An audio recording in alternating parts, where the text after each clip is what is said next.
நம்ம கோயிலில் வந்து 11 ரூபா காணிக்கை கட்டி வேண்டுதல் வச்சா கண்டிப்பாக நம்ம காட்டு முனிப்பை நடத்தி தருவாருன்னு நம்ம கோயிலில் வந்து ஒரு சம்பிரதாயம் இருக்குது. அதுபடி நம்ம இந்த அம்மா வந்து கரூர்கார அம்மா வந்து வேண்டி இருக்கிறாங்க. 11 ரூபா காணிக்கை இடத்து பிரச்சனைக்காக வேண்டி இருக்கிறாங்க. வீட்டில் இருந்தபடியே 11 ரூபா முடிஞ்சு கட்டி வேண்டி இருக்கிறாங்க. நம்ம சாமி நல்லபடியாக முடிச்சு கொடுத்துருக்காரு. கொஞ்சம் பணம் வர வேண்டியது இருக்குது சாமி, கரைமாவனும் கொஞ்சம் பணம் வர வேண்டியது இருக்குதுன்னு சொல்லி சாமிக்கு எனக்கு ஃபோன் பண்ணி கேட்டாங்க. நீங்கள் வேண்டிக்கங்கம்மா, நேரில் வந்து மணி வாங்கி வைக்கிறேன்னு வேண்டிங்க, வேண்டிக்கிங்க, அவர் கண்டிப்பாக உங்களுக்கு நடத்தி தருவார் அப்படின்னு சொல்லியிருந்தேன்.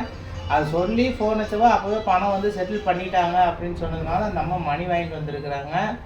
ஓம் காட்டு முனிப்பனே போற்றி. இந்த வீடியோ பார்க்குற பக்தர்கள் எல்லாம் வேண்டிக்கிங்க, கண்டிப்பாக நடத்தி கொடுப்பாரு. நீங்கள் சொல்லுங்கம்மா, எப்போ நீங்கள் முடிஞ்சீங்க? 4 மாதம் ஆச்சு. 4 மாதம் ஆச்சு.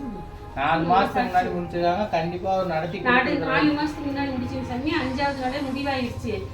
கரையும் ஆகாமல் இழுத்துட்டு இருந்தது.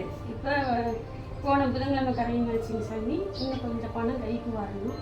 அது இல்லாத இன்னும் 2 கண்டிப்பாக நடத்தி கொடுத்துருவாருமா. உங்கள் சாமி வந்து நீங்கள் வேண்டிட்டு முடிஞ்சதுக்கு கண்டிப்பாக நடத்தி தருவார். இந்த வீடியோ பார்க்குற பக்தர்கள் வேண்டிட்டு முடிஞ்சு வைங்க. ஓம் காட்டு முனிப்பனே போற்றி.